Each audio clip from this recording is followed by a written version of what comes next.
Corona संक्रमित मरीजों की संख्या आज तेजी से बढ़ गई। पिछले 24 घंटे में 88 नए कोरोना संक्रमित मरीज मिले हैं। देश में कोरोना से संक्रमित मरीजों की संख्या 694 पहुंच गई है। कोरोना से अब तक देश में 16 लोगों की जान जा चुकी है। देश में 24 घंटे के दौरान 6 लोगों की मौत हो चुकी है। अब तक 45 लोग कोरोना वायरस से ठीक भी हो चुके हैं।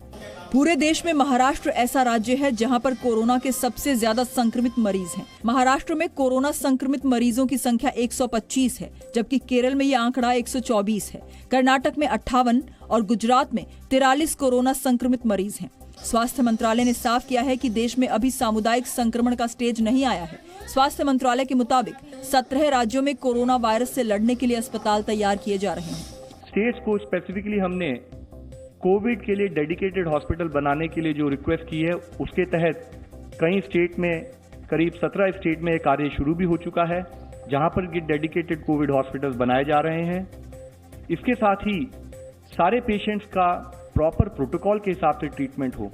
कोरोना वायरस को लेकर देश में 14 अप्रैल तक लॉकडाउन है। इसी को देखते हुए विदेश से आने वाली उड़ानों पर 14 अप्रैल तक रोक लगा दी गई है। आज देश में लॉकडाउन का दूसरा दिन था।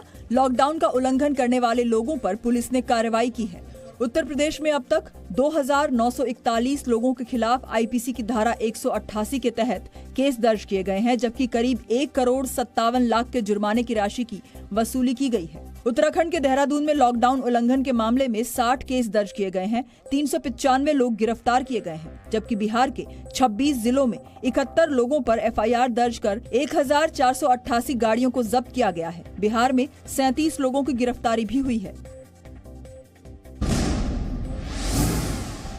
कोरोना वायरस के संक्रमण से निपटने के लिए मोदी सरकार ने 1,70,000 करोड़ के बड़े राहत पैकेज का ऐलान किया है।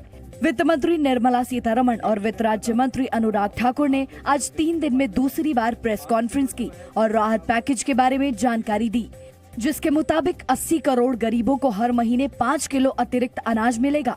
अगले 3 महीने गरीबों को 1-1 किलो दाल फ्री दी जाएगी। अप्रैल के पहले हफ्ते में किसानों के खाते में 2,000 रुपए भेजे जाएंगे।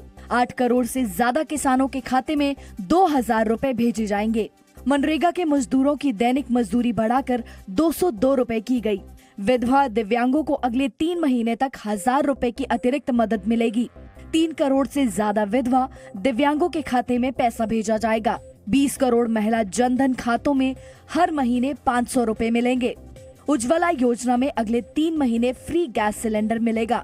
100 कर्मचारियों वाली कंपनी में 3 महीने तक ईपीएफ सरकार देगी। प्रति व्यक्ति के लिए 5 किलो, नॉर्थ इंडिया में ज्यादातर गेहूं, साउथ इंडिया में ज्यादातर चावल, ईस्ट इंडिया में भी उन रीजन में जो दाल चाहते हैं लोग वो मुफ्त में अगले 3 महीना, मतलब 1 महीना के लिए 1 केजी दाल पर कार्ड। कोरोना संक्रमित लोगों का इलाज कर रहे 20 लाख डॉक्टर्स और स्वास्थ्य कर्मियों को सरकार 50 लाख रुपए का बीमा कवर भी देगी। कांग्रेस के पूर्व अध्यक्ष और सांसद राहुल गांधी ने कोरोना संकट के दौरान राहत पैकेज के ऐलान पर केंद्र सरकार की तारीफ की है। राहुल गांधी ने ट्वीट करके कहा, सरकार की ओर से वित्तीय सहायता पैकेज सही दिशा में पहला कदम है।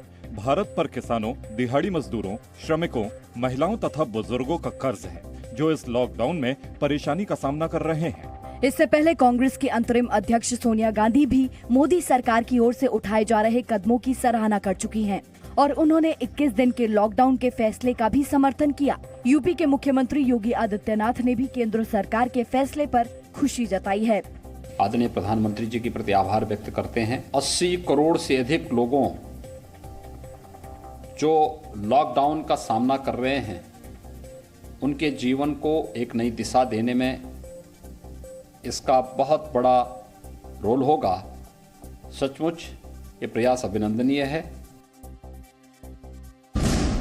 कोरोना संक्रमण पर नियंत्रण के लिए राज्य सरकारों से तालमेल के लिए केंद्र सरकार ने एक्शन प्लान तैयार किया है, जिसके तहत कैबिनेट मंत्रियों को अलग अलग राज्यों का प्रभार सौंपा गया है। रक्षा मंत्री राजनाथ सिंह, संजीव बालियान, महेंद्र नाथ पांडे और कृष्णपाल गुर्जर को यूपी की जिम्मेदारी दी गई है। नितिन गडकरी, प्रकाश जावड़ेकर को महाराष्ट्र की जिम्मेदारी मिली है। गजेंद्र सिंह शेखावत राजस्थान और पंजाब की जिम्मेदारी संभालेंगे। रविशंकर प्रसाद और रामविलास पासवान पर बिहार का प्रभार है। मुख्तार अब्बास नकवी को झारखंड की जिम्मेदारी दी गई है। धर्मेंद्र प्रधान को ओडिशा और अर्जुन मुंडा को राजस्थान की जिम्मेदारी दी गई है। केंद्रीय मंत्री जनरल वीके सिंह को असम की जिम्मेदारी मिली है। मंत्रिमंडल के अंदर लोगों को जिम्मेदारी दी गई है कि बाकी और प्रदेशों से जमीनी स्तर पर एक फीडबैक लिया जाए। जैसे मुझे असम की जिम्मेदारी दी गई है, सब मैं जिलों से बात की है। प्रभारी मंत्रियों को अपने संबंधित राज्य के हर जिले के डीएम और उच्च अधिकारियों से रोजाना अपडेट लेने का निर्देश दिया गया है। दिल्ली में कोरोना वायरस से संक्रमित मरीजों की संख्या बढ़कर 36 हो गई है। दिल्ली के मुख्यमंत्री अरविंद केजरीवाल ने बताया कि 36 में से 26 केस विदेश से आए थे, जबकि इनकी वजह से 10 और लोगों को कोरोना का संक्रमण हुआ। अरविंद केजरीवाल ने आज भी दिल्ली के उपराज्यपाल अनिल बैजल से मुलाकात कर हालात पर चर्चा की। इस हर एसडीएम की और हर एसीपी की ये पर्सनल ड्यूटी होगी इंश्योर करना कि उनके इलाके के अंदर ये पांचों चीजें, सब्जी की दुकानें खुलें और उसमें सब्जियां हों, किराने की दुकानें खुलें और उसमें किराने का सामान हो, राशन की दुकानें खुलें और उसमें राशन हो,